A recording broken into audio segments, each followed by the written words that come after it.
People think, oh, I don't want to be diagnosed because there's nothing I can do about this. It's not true. There are some drugs you can try, drug treatments. You want to be able to plan for the future. You need to know whether your mental facilities are declining, like you really do. You want to set things in place, just so that you can stay in your home as long as possible, or so that your spouse or your children are prepared. So the doctor's first job is, of course, to diagnose you. And once you're diagnosed, so the doctor's going to try drugs on you. If you're in the earlier stages of Alzheimer's, you may try drug treatment. Then he's going to want to see you in 2 weeks if he puts you on a new drug, because he will want to know whether you're having side effects, whether you seem to be responding to the drug, that sort of thing. After that, he's probably going to want to see you every 3 to 6 months just to monitor your decline, or whether you're staying level, or what's happening in terms of your dementia. And he's basically command central. I mean, he's the guy you go to if you have concerns. So, oftentimes there are comorbidities, as they call them in Medi-speak, that go along with Alzheimer's disease. And so the most common one is depression, right? So your doctor's going to be monitoring you for that. You can understand why people get depressed. I mean, they've been in charge of their lives. They're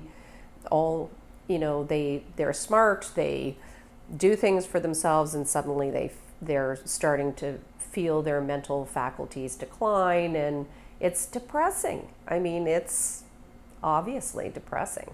So that is a very common comorbidity. It occurs alongside Alzheimer's disease a lot of times, particularly in the early phases.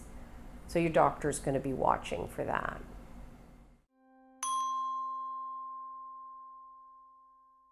One study found about 8 on average comorbidities. So, depression is one of them, but there were also, femur breaks and, heart disease and, a lot of other things happen.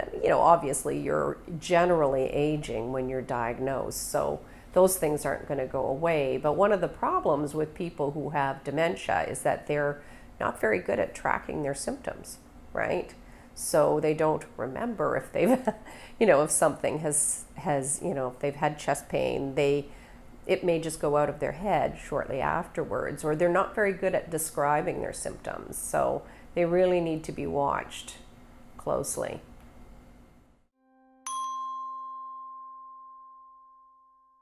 There's 2 basic families of drugs that can be used. One is Aricept, and the others that go along with that family, and the other is Abixa. But usually you're going to, drug treatments for Alzheimer's are more effective in the early stages. So that's another reason for getting diagnosed. You want to jump on that as soon as possible. They don't work for everyone. Only about 50% of the people who take them think that they get a positive response, and they do have side effects. So they may not be appropriate for everyone, but it's worth a try.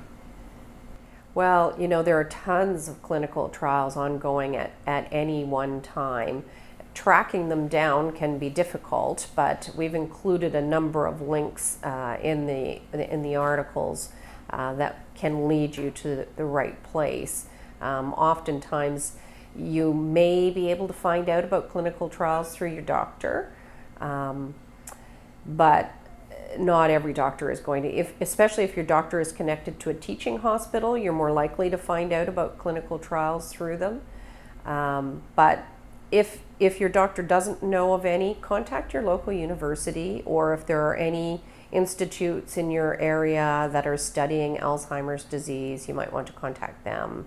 And some trials you can do online. They're really for either caregivers or they're monitoring sort of trials, and you don't even have to be there.